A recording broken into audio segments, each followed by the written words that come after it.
উজ্জ্বলের পিঠে মুখ লুকিয়ে বসে আছে রুমু। মেয়েটার ভেজা চোখ উজ্জ্বলের শার্ট ভিজিয়ে দিচ্ছে।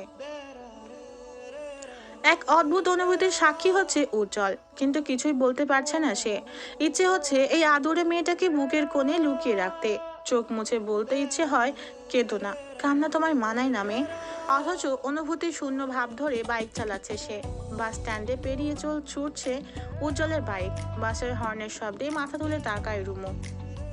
উজ্জ্বল ভাই, বাস স্ট্যান্ড তো পেরিয়ে যাচ্ছি, গাড়ি থামাচ্ছেন না কেন? অনেক ভেবেছি, তোর ভাই তোকে বাসা থেকে ধরে ফেলতে পারবে, তোকে বরং ট্রেনে তুলে দিব, ট্রেন নিরাপদ। গাড়ি থামান, থামান বলছি, আমি বাসেই যাব। জেদ করিস না রুমু। কোথায় আপনার ট্রেন? যেতে কতক্ষণ লাগবে? চুপচাপ বসে থাক, কথা বলবি না। কথা বলবো না কেন? আশ্চর্য, কেন কথা বলবো না? আরে তুই রেগে যাচ্ছিস কেন? বাড়াবাড়ি করলে একদম রাশেদের কাছে দিয়ে আসবো। বিপদে পড়েছি তো, তাই এখন বিপদের সুযোগ নেবেন? যদি সুযোগ নিতাম তাহলে তুই এতক্ষণে কোনো গোপন কক্ষের চার দেয়ালে থাকতি, বুঝলি?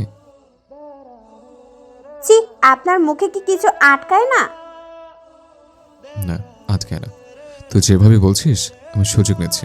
যদি সুযোগ নেওয়ার হতো এর থেকে ভালো সুযোগ আমি নিতাম না।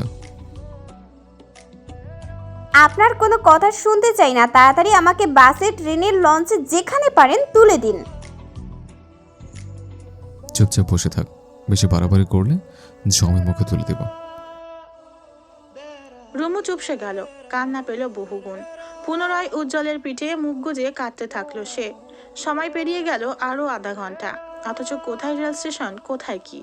রুমু আজ করলো স্থানটা তার অচেনা। এটা এটা তো তার শহর নয়, এটা আরেক শহর, ব্যস্ত জনজীবন। হাইওয়ে রোডে স্পিডে ছুটছে উজ্জ্বল। উজ্জ্বলের পেট ছেড়ে বসলেই যেন উড়ে যাবে রুমু। ভোরের আলো পূর্ণ হয়েছে চারিদিকে পাখিদের কিচিরমিচির, মুগ্ধ হয়ে শুনছে রুমু। আশেপাশে বিল বোর্ড খুঁজলো রুমু, কিন্তু কোথাও জ্যাম লাগেনি যে পড়তে পারবে কোথায় আছে সে। উজ্জ্বল ভাই, রেল স্টেশন কোথায়? আর অল্প ডার্লিং। আপনার মুখে এসব শুনতে আমার জঘন্য লাগে, বেয়াদব লোক একটা। উজ্জ্বল হাসে, সেই হাসি অবশ্য রুমুর অগোচরে। এই জঘন্য লোকে বিয়ে করতে চাইছিলে? রুমু প্রত্যুত্তর করার আগে উজ্জ্বল বাইক থামায় একটি 10তলা বিল্ডিং এর সামনে। রুমু মাথা তুলে তাকায়, বেশ সুন্দর একটি ভবন। আলিশান গেটের আড়ালে একজন দারোয়ানের পা দেখা যাচ্ছে। উজ্জ্বল ভাই, এখানে এলাম কেন?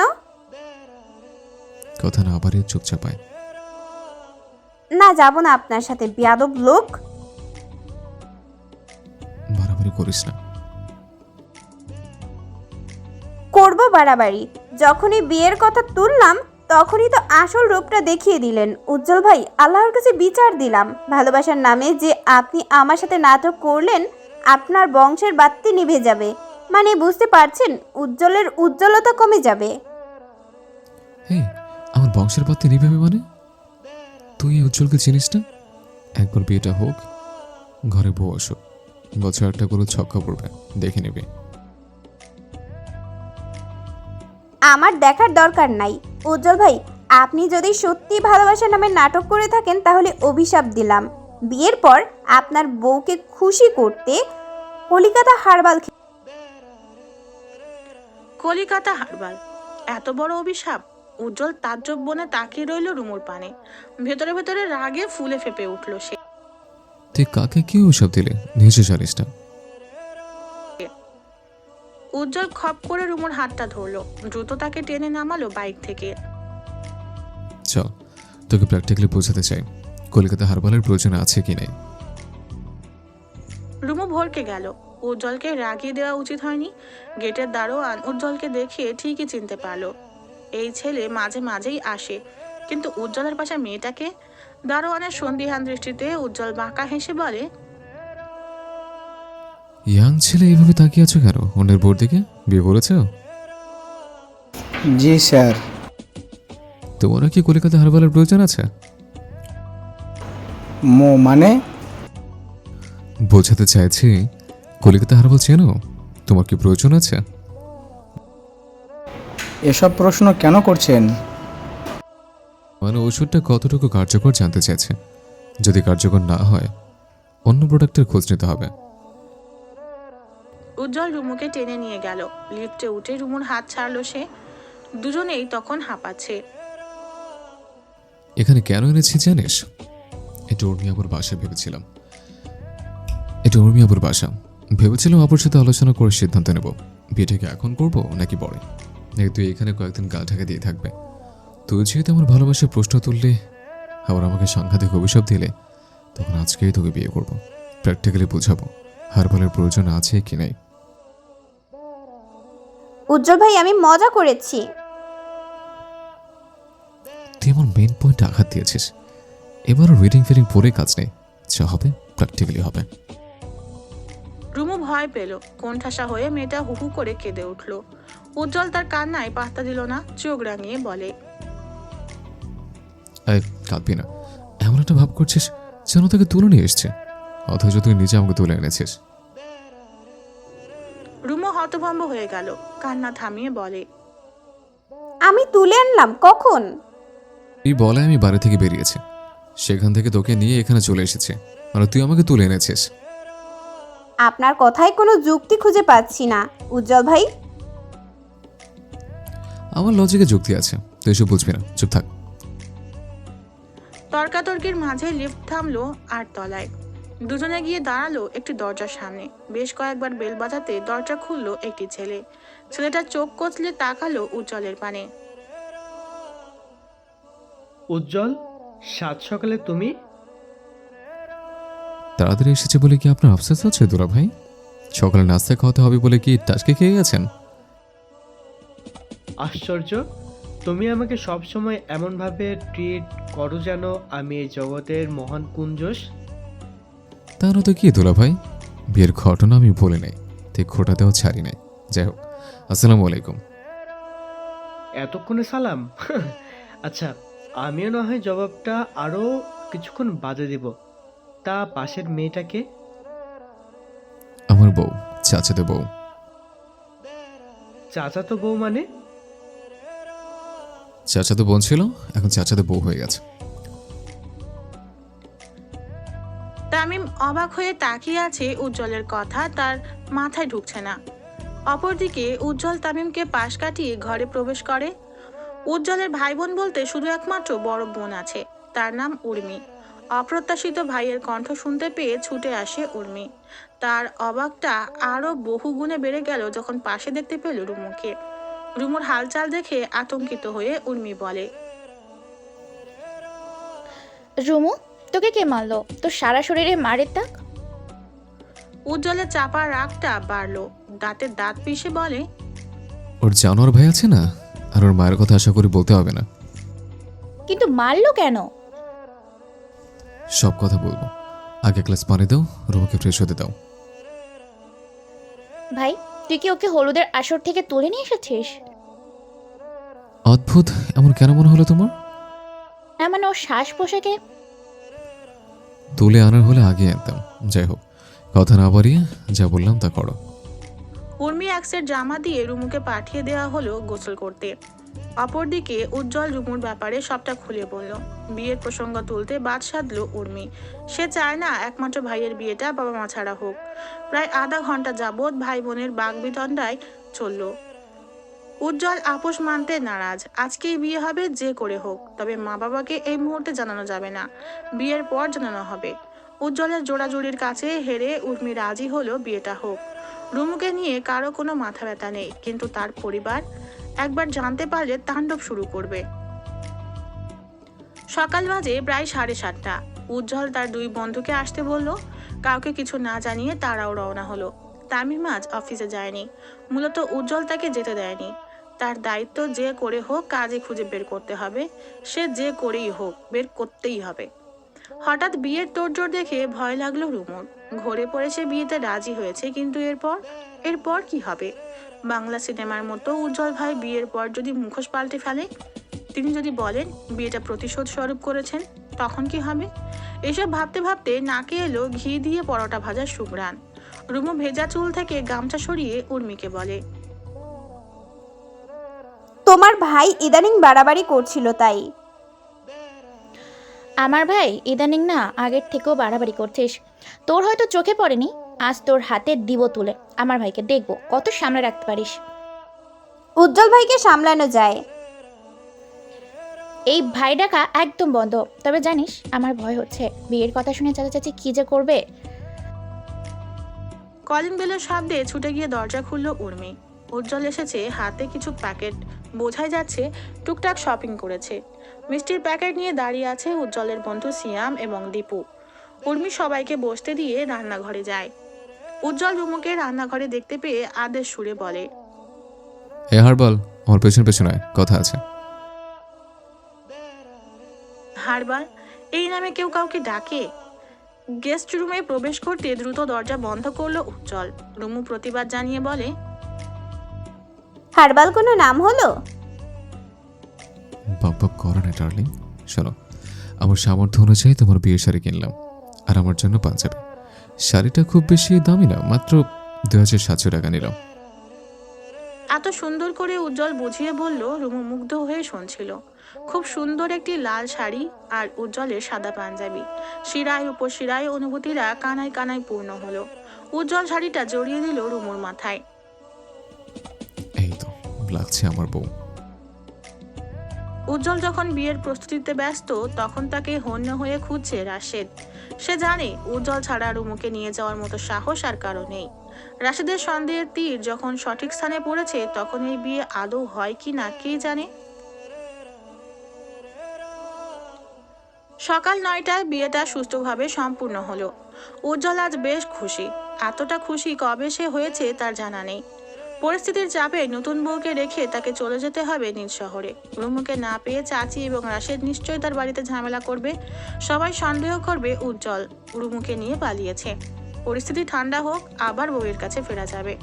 উজ্জ্বলের ভাবনাটাই সত্যি হলো।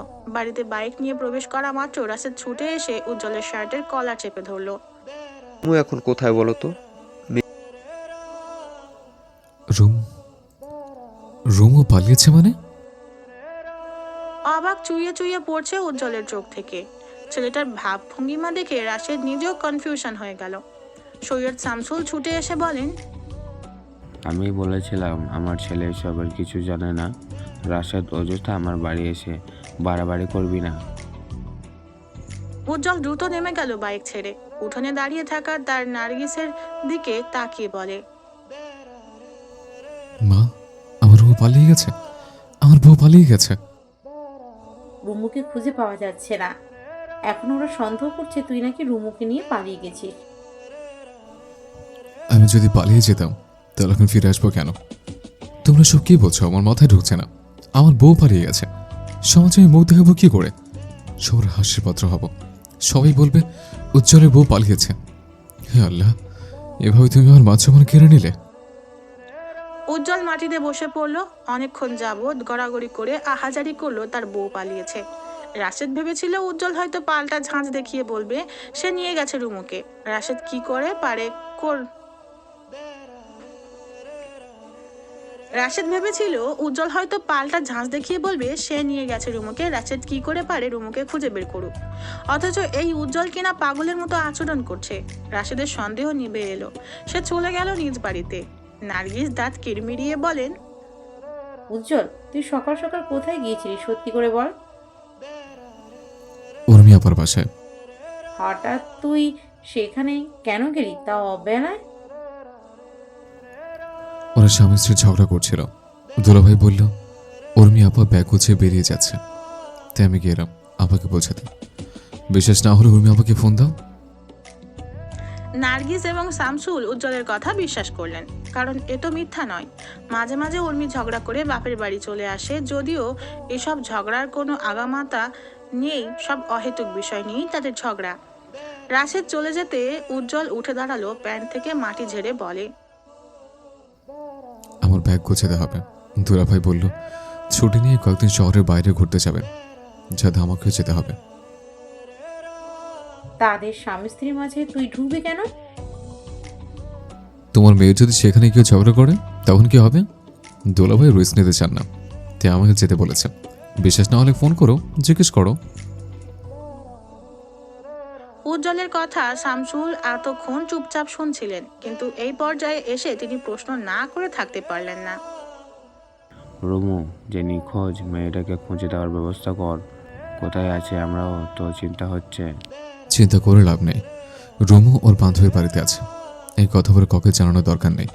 মেয়েটা যেখানে আছে সেখানে তার জন্য বেশি নিরাপদ। উজ্জ্বল বোনের বাসায় ফিরল সন্ধ্যায়। রুমু তখন ঘুমে কাবু। টানা একটা দিন মেয়েটার জাহান্নাম কেটেছে। ঘুম খাওয়া মানসিক শান্তি কিছুই ছিল না তার। উজ্জ্বল রুমুর জন্য বেশ কিছু জামাকাপড় এনেছে। রুমুকে ঘুমাতে দেখে বাইক নিয়ে পুনরায় বেরিয়ে পড়ে সে। রাতের শহরটা ঘোরা শেষে বাসায় ফিরে আসে রাত 11টায়। নিয়ম অনুসারে আজ তার বাসর। সেই অনুযায়ী রুমুর জন্য একটা রিং কেনা হয়েছে, কিন্তু সবচেয়ে বড় ব্যাপার, হঠাৎ একটা মেয়ের সাথে কি করে এক ঘরে থাকবে সে। ভাবতেই হাঁসফাঁস লাগছে। কেউ শুনলে নিশ্চয়ই হাসবে, হাসারই কথা। মনের ভেতরে চেপে থাকা প্রলয় কাউকে বোঝাতে পারবে না উজ্জ্বল। রুমকে প্রথমবার কাছে পেয়ে কি করবে সে? জড়িয়ে ধরবে, নাকি চুমু খাবে, নাকি উফ, ভাবতে পারছে না উজ্জ্বল। মনে মনে নিজেকে গালি দিল বেশ কয়েকবার। জীবনে এত এত রোমান্টিক সিনেমা দেখে লাভ কি হলো যদি সুযোগ মতো কাজে লাগাতে না পারে? উজ্জ্বল যে এত এত রোমান্টিক সিনেমা দেখলো, সব কি বিফলে যাবে? সবই একসাথে খাবার খেয়ে যে যার কাজে ব্যস্ত। উজ্জ্বল গেস্ট রুমে এসে শুয়ে পড়ল। এই ফ্ল্যাটে 3টা বেডরুম। যতবার এখানে এসেছে উজ্জ্বলের এই গেস্ট রুমেই থাকা হয়েছে। সবার হাবভাবে মনে হচ্ছে রুমু আজ পাশের রুমটাতে থাকবে। তবে কি তার বাসর হবে না? এক সমুদ্র আফসোস নিয়ে কপালে হাত ঠেকালো উজ্জ্বল। তখনই তামিম এসে তাকে হ্যাচকা টানলো। উঠে এসো। কোথায় যাব? নাসার সাথে কথা বলতে। পৃথিবীতে থাকা এই উল্কা পিণ্ডটা বিয়ে করে ফেলেছে, সেই খোঁজ নাসাকে জানাতে হবে। দূর, কেন ফাজলামি করছেন দুলাভাই? আরে সারপ্রাইজ রেডি, চলো তো। উজ্জ্বল প্রত্যুত্তর করার আগে তাকে ধাক্কা দিয়ে অন্য রুমে ঢোকালো তামিম। হঠাৎ এক ঝটকা আলো তার চোখে লাগতে বেশ অবাক হয়। সাদা চাদরে অসংখ্য লাল গোলাপ, সেই গোলাপের মাঝে তার গোলাপ এক কোণে পা গুটিয়ে বসে আছে। মেয়েটার গায়ে বিয়ের শাড়ি। উজ্জ্বল মেরুদণ্ড সোজা করে দাঁড়ায়। অবাক হয়ে তামিমের দিকে তাকাতে তামিম বলে, এবার অন্তত কুঞ্জুস ডেকো না, তোমার বাসরের ব্যবস্থা করে দিয়েছি। উজ্জ্বল প্রত্যুত্তর করার আগে তামিম বাইরে থেকে দরজা বন্ধ করে। একের পর এক সবকিছু হঠাৎ হঠাৎ হচ্ছে। উজ্জ্বল নিজেই সবকিছুর তালগোল পাকিয়ে ফেলছে। রুমু উঠে এলো উজ্জ্বলের সামনে দাঁড়িয়ে বলে, উজ্জ্বল ভাই, আমার ঘুম পাচ্ছে, আমি ঘুমাবো। সারাটা দিন মটকা মেরে ঘুমিয়েছিলে, এখন আবার কিসের ঘুম? আমার ঘুম নিয়ে খোঁটা দিও না। দেখি পা দাও, সালাম করে আমি ঘুমিয়ে যাব। রুমু নিজেকে বাঁচাতে ঘুমের তাড়া দিল। মেয়েটার চালবাজি উজ্জ্বল বেশ ভালো করেই বুঝতে পারলো। রুমুকে পাঠিয়ে দিল অজু করতে। তাদের এখন নামাজ পড়তে হবে। রুমু অবশ্য পাল্টা প্রতিক্রিয়া জানায়নি। মেয়েটা উজ্জ্বলের কথা মতো দুজন মিলে নামাজ আদায় করলো। নামাজ শেষে উজ্জ্বল ঠিক কি করবে বুঝতে পারলো না। রুমু শপিং ব্যাগ থেকে 3 পিস নিয়ে ওয়াশরুমে যেতে উজ্জ্বল বলে, কোথায় যাচ্ছিস? শাড়ি পরে ঘুমাতে পারবো না, খুলে 3 পিস পরবো। আজকে তো শাড়ি খোলার কথা ছিল, নাকি আমার? মানে ये रातें ये मौसम नदी का किनारा ये चंचल हवा। উজ্জ্বল সুর টেনে গান ধরলো। রুমু ভয় পেয়ে গুটিয়ে যেতে উজ্জ্বল যেন দ্বিগুণ সাহস পেল। রুমু ডান হাত টেনে মেয়েটাকে ঘুরিয়ে ঘুরিয়ে নাচলো। আর তলায় খোলা জানালা, মৃদু হাওয়া, সুরেলা কণ্ঠের গান। উজ্জ্বল ঘরে পড়ল। এতটা দিনের অপেক্ষা, মনের মানুষটাকে কাছে পাওয়া, সবকিছু মিলিয়ে উজ্জ্বল আবেগপ্রবণ হয়ে পড়ল। দ্রুত বাজা কোলে তুলে নিল রুমুকে। অপরদিকে আতঙ্কে মুখটা নীল হয়ে উঠল রুমুর। শরীরের কাঁপুনি বাড়ল প্রবলভাবে। স্বামী স্ত্রীর মানসিক সম্পর্ক যেখানে গড়ে ওঠেনি, সেখানে দৈহিক সম্পর্ক কঠিন তার কাছে। একটা আতঙ্ক থেকে বেরিয়ে না আসতে আসতে একটা আতঙ্ক ভর করেছে রুমুর মাথায়। উজ্জ্বলের ঘোর চাহনি তার কণ্ঠরোধ করছে। এবার উজ্জ্বল করে বসলো আরেক কাণ্ড। সে রুমের লাইট অফ করলো, জ্বালিয়ে দিল ড্রিম লাইট। আবছা আলোতে রুমুকে নিয়ে বিছানায় গেল। রুমু ভয়ে উজ্জ্বলের কলার চেপে ধরলো, নেতিবাচক ইশারায় মাথা নাড়ল। উজ্জ্বল সেসবে পরোয়া করলো না। ছেলেটা ঘরে পড়েছে গভীরভাবে। ছেলেটা ঘরে পড়েছে গভীর ঘোরে। নতুন বউয়ের কায়ায় মেখে থাকা মিষ্টি সুভাষ তাকে আরো কাবু করলো। এই সুভাষে মত্ত হতে চায় সে, যতটা মত্ত হলে একে অপরের মাঝে কোনো বাধা থাকবে না। উজ্জ্বল তার কন্ট্রোল হারালো, রুমুকে বিছানায় শুইয়ে তার দানবীয় শরীরটা ছেড়ে দিল মেয়েটার ছোট্ট দেহে। আচমকা ভয়ে রুমু চোখ বড় বড় করে তাকালো। এসব কি হচ্ছে তার সাথে? মুখ ফুটে কিছু বলার আগে উজ্জ্বল তার গাল চেপে ধরলো। লিপস্টিকের টকটকে লাল ঠোঁট দুটো গোল হতে উজ্জ্বল তার শুষ্ক ঠোঁট মিলিয়ে দিল। উজ্জ্বল উন্মাদ হলো, তার উন্মাদনা ক্রমশ বাড়ল। ডান হাতের সাহায্যে ছুঁয়ে দিল রুমুর গাল, গলা, সর্বোচ্চ পিঠ। উজ্জ্বল যখন কন্ট্রোল হারিয়ে বেপরোয়া, তখনই অনুভব করলো রুমুর নিস্তেজ শরীর। ছেলেটা মুখ তুলে তাকালো, রুমুর জ্ঞান হারিয়েছে। এমন পরিস্থিতির জন্য উজ্জ্বল প্রস্তুত ছিল না। দ্রুত উঠে রুমুর শাড়ি ঠিক করে বসলো সে। রুমুর চেতনা হারানো দেহ দেখে তার কাঁপুনি বাড়লো। আপন মনে বিড়বিড় করে বলে, আমি কিছু করিনি, আমি কিছু করিনি।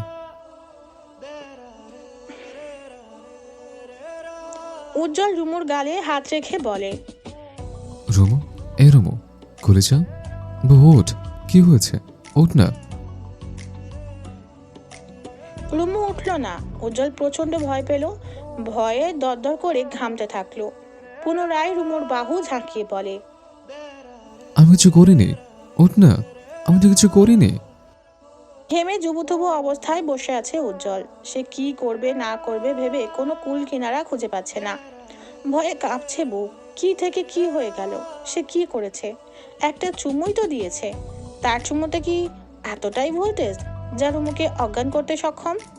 উজ্জ্বল রুমুর গালে হাত রাখলো, মেয়েটাকে ডাকলো বেশ কয়েকবার, অথচ কোনো সাড়া শব্দ নেই। ফুলে সুবাসিত বাসরটা এক মুহূর্তে তার কাছে আতঙ্কে পরিণত হলো। দ্রুত ফোন হাতে তুলে সিদ্ধান্ত নিল সিয়ামকে ফোন করবে। এই মুহূর্তে বন্ধুরা ছাড়া তাকে সাহায্য করার আর কেউ নেই। তবে আবার ভাবলো, এরা নিশ্চয়ই তাকে নিয়ে মজা লুটবে। সারা জীবন বন্ধুরা বলে বেড়াবে উজ্জ্বল বাসর ঘরে বউকে অজ্ঞান করেছে। ছি ছি ছি, এসব কথা পাঁচ কান হওয়া মানে মান সম্মান ঝুলে যাওয়া। উজ্জ্বল যখন চিন্তায় পাগল হয়ে যাচ্ছে, তখন রুমু স্বল্প চোখ খুলে উজ্জ্বলের অবস্থা দেখছে। হঠাৎ উজ্জ্বলের আবেগী হওয়াটা সহজ করে নিতে পারেনি রুমু। মেয়েটা যদি এখন পাল্টা প্রতিক্রিয়া দেখায়, উজ্জ্বল নিশ্চয়ই ঝামেলা করবে। তাই নিজেকে বাঁচাতে মেয়েটা অজ্ঞানের নাটক করেছে। উজ্জ্বলের বেসামাল কর্মকাণ্ডতে রুমু নিজেও পা পিছলে বাসরের দুনিয়ায় হারিয়ে যেত। কিন্তু সে চায় না এমনটা হোক। উজ্জ্বল ভাইকে একটু নাকে দড়ি দিয়ে ঘোরানো যাক। উজ্জ্বল উঠে গিয়ে জগ থেকে পানি নিয়ে রুমুর মুখে ছিটা দিল। এই মুহূর্তে রুমু আর নাটক ধরে রাখতে পারল না। পিট চোখ খুলে তাকালো উজ্জ্বলের দিকে। রুমুর গান ফিরেছে দেখে উজ্জ্বল নিশ্চিত হলো। রুমু, ঠিক আছিস? আমার কি হয়েছে? কিছু না, মাথার একটু ঘুরে গেছে। আমার কেমন কেমন লাগছে উজ্জ্বল ভাই। সব ঘুরছে, আমি ঘুরছি, আপনি ঘুরছেন। এই তো ঠিক হয়ে যাবে, একটু অপেক্ষা কর, বিশ্রাম নে। আপনার ঠোঁটে লিপস্টিক কেন? রুমুর প্রশ্নে উজ্জ্বল ঠোঁটে হাত রাখে। দ্রুত ফোন ক্যামেরায় নিজেকে পরখ করে গলা জোরে কেশে টিস্যুর সাহায্যে ঠোঁট পরিষ্কার করে। রুমুর ঠোঁটে থাকা লাল টকটকে লিপস্টিক উজ্জ্বলের ঠোঁটে লেগে গেছে। ছেলেটার লজ্জা পাওয়া মুখভঙ্গিমা দেখে ঠোঁট কুঁচকে হাসে রুমু। উজ্জ্বল ভাই, আপনি কাজটা ঠিক করেননি। কি করেছে? মাত্র একটা চুমু। আমার রুমুকে আমি চুমু খাবো না? না, খাবেন না, আমি প্রস্তুত ছিলাম না। আশ্চর্য, এইভাবে সেচে গুছে বসেছিলি আমার মাথা ঘুরিয়ে দিয়ে, এখন বলছিস প্রস্তুত ছিলে না? মানে খেতে ডেকে এখন বলছে রান্না হয়নি।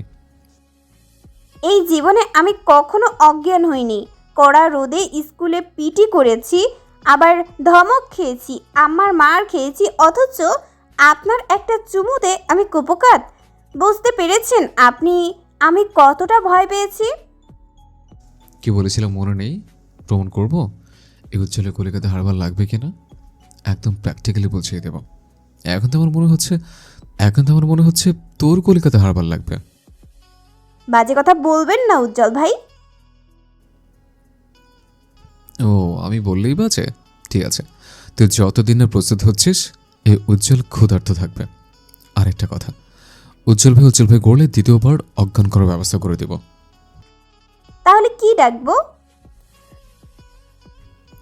যাইছে ডাক, তবুও ভাই ডাকিস না। রুমু শোয়া থেকে উঠে বসলো। শাড়ি পাল্টে তাকে ঘুমাতে হবে। আয়নায় নিজেকে দেখে ভারী অস্বস্তি হলো। সারা ঠোঁটে লিপস্টিক লেপটে, অপরদিকে বিছানায় থাকা গোলাপের পাপড়িগুলোর দিকে ফাল ফাল চোখে তাকিয়ে আছে উজ্জ্বল। এক মুহূর্তের জন্য মনে হচ্ছে গোলাপের পাপড়িগুলো তার পরিস্থিতি দেখে হামাগুড়ি দিয়ে কাঁদছে। রুমু বেশ কিছুক্ষণ পর ওয়াশরুম থেকে বের হলো। উজ্জ্বল তার ভেজা চুল দেখে ভ্রু কুঁচকে বলে, গোসল করলি কেন? আমি কিছু করেছি? গোসল করলে রাতে ঘুম ভালো হবে। আপনি এত রেগে যাচ্ছেন কেন? কই আমি রেগেছি? আমি ঘুমাবো, সরুন তো। পারলে ঝাড়ু দিয়ে ফুলগুলো ডাস্টবিনে ফেলে দিন। তোর মায়া লাগছে না রুমু? আজ আমাদের কি? আমি বাচ্চা মেয়ে, এসব ফাসিল মেয়ে? তুই বাচ্চা? তুই যে একের পর এক রিলেশনে গেলি, তখন কি তুই বলেছিলি এই জলকে প্রমাণ করে সুযোগ দে, প্রমাণ করে দেব তুই বাচ্চা না, তুই বাচ্চার মা হওয়ার ক্ষমতা রাখিস। রুমু প্রত্যুত্তর করলো না, বরং চুপচাপ শুয়ে পড়ল সে। উজ্জ্বল আশাহত নয়নে তাকিয়ে রইল রুমুর পানে। একবার ছুঁয়ে দিয়ে অজ্ঞান হয়েছে, দ্বিতীয়বার ছুঁয়ে দিলে যে কি হবে ভাবতেই ঢোক কিনল উজ্জ্বল। সময় তো স্থির নেই, সে গড়িয়ে গেল। মাঝরাতে এখনো জেগে আছে উজ্জ্বল। সে তাকিয়ে আছে রুমুর পানে। উজ্জ্বল ছোটবেলা থেকে একটা বিষয় খেয়াল করেছে, যতই সে হাসি খুশি ভাবটা ধরে রাখুক, কখনো সে ক্ষুধা, রাগ, জেদ, কান্না, হাসি কন্ট্রোল করতে পারে না। যখন যা মাথায় এসেছে করেছে, যা মনে হয়েছে দরকার তা ছিনিয়ে নিয়েছে। আর বিয়ের পর বুঝতে পারলো এখনো তার কোনো কন্ট্রোল নেই। এই যে বিছানায় শুয়ে থাকা ফুটফুটে বউটাকে জড়িয়ে ধরতে ইচ্ছে হচ্ছে, কিন্তু সে তো পারছে না। উজ্জ্বল আর বসে থাকলো না, উঠে গিয়ে রুমের বাইরে গেল এবং ফিরলো ঝাড়ু হাতে। বিছানা ঝেড়ে ফ্লোরে থাকা সব ফুলের পাপড়ি ঝাড়ু দিয়ে ডাস্টবিনে ফেললো। হাত মুখ ধুয়ে এসে শুয়ে পড়লো রুমুর পাশে। মনে মনে বারবার বলল, সোনায় সোহাগা কপাল আমার। বেশ সকাল সকাল রুমু ঘুম থেকে উঠে তৈরি হয়েছে। গায়ে জড়িয়েছে বেগুনি রঙের সুতির শাড়ি। এই শাড়ি উজ্জ্বল গতকাল এনেছিল। অন্ধকার রুমটায় আলোর সঞ্চার হতে ভ্রু কুঁচকে নেয় উজ্জ্বল। চোখ পিটপিট করে তাকাতে রুমুকে দেখে হতভম্ব হয়ে যায়। তুই শাড়ি কেন পরেছিস? আপনি জানেন না নতুন বউরা শাড়ি পরতে হয়? নতুন বউ? বড় খোঁজ রাখিস। গতকাল আমি কিছু করিনি, তার বড় চিটপটাং হয়ে পড়লে, আমাকে একা ফেলে ঘুমিয়ে পড়লে। খোঁজ রেখেছিস আমার? আপনি কি বাচ্চা? নাতান বাচ্চা। একসময় মাকে জ্বালিয়েছে, এখন বউকে জ্বালাবো। রুমু প্রত্যুত্তর করলো না, উজ্জ্বলকে তাড়া দিয়ে বলে, উজ্জ্বল ভাই, আপনার কিডনি দিয়ে আমাকে কয়েকটা ছবি তুলে দিন। কিডনি মানে? আইফোন। বউয়ের আবদার ফেলা যায়? উজ্জ্বল উঠে এলো ঘুম ঘুম চোখে, রুমুকে বেশ কয়েকটি ছবি তুলে দিল। রুমুর একের পর এক রং ঢং উজ্জ্বলকে পাগল করে তুলছে। বেচারা এবারেও ধীরে ধীরে কন্ট্রোল হারাচ্ছে। রুমু ফোনটা নিয়ে কিছুটা দূরে রাখলো এবং উজ্জ্বলকে বলল, আসুন একটা রোমান্টিক পোজ দিয়ে ছবি তুলি। আপনি আমার দিকে তাকিয়ে থাকবেন, আমি টাইমার সেট করে দিয়েছি, ছবি উঠে যাবে। রুমু দ্রুত ক্যামেরা ক্লিক করে উজ্জ্বলের পাশে দাঁড়ালো, তাকালো উজ্জ্বলের চোখে। অপলক দৃষ্টিতে দুজোড়া চোখ আটকে গেল। এদিকে উজ্জ্বল ক্রমশ ঘরে পড়ছে, শিরায় অপশিরায় ছড়িয়ে পড়ছে অনামিক অনুভূতি। বদস্নায়ুটা তাকে বারবার নির্দেশ দিচ্ছে এই মেয়েটা তার বউ, এক্ষুনি মেয়েটাকে কিস করা উচিত, এক্ষুনি। উজ্জ্বল নিজেকে সামলাতে পারল না, রুমুর দুগাল আঁচলায় পুড়ে ঠোঁটে ঠোঁট মেশালো। নিজের কন্ট্রোল হারালো সে, এলোপাথারি চুমুতে ভরিয়ে দিল মেয়েটাকে। রুমু বাধা দিতে গিয়েও পারল না, উজ্জ্বলের করুণ চাহনি তাকে বশ করেছে। হঠাৎ দরজায় করাঘাতে রুমু ছিটকে দূরে সরে, সেই সাথে ভরকে যায় উজ্জ্বল নিজেও। হঠাৎ বাধায় ছেলেটার গায়ের কাঁপুনিও কিছুতেই কমে না। দুহাতের সাহায্যে নিজের চুল খামছে, বলে, এত বাধা কেন? কেন কেন কেন কেন কেন কেন? একটু কিছু করতে দে, দে দে দে দে প্লিজ দে। সব সহ্য হয়, রোমান্সে বাধা সহ্য হয় না। এ কথা আমি কাকে বোঝাবো? ও গড।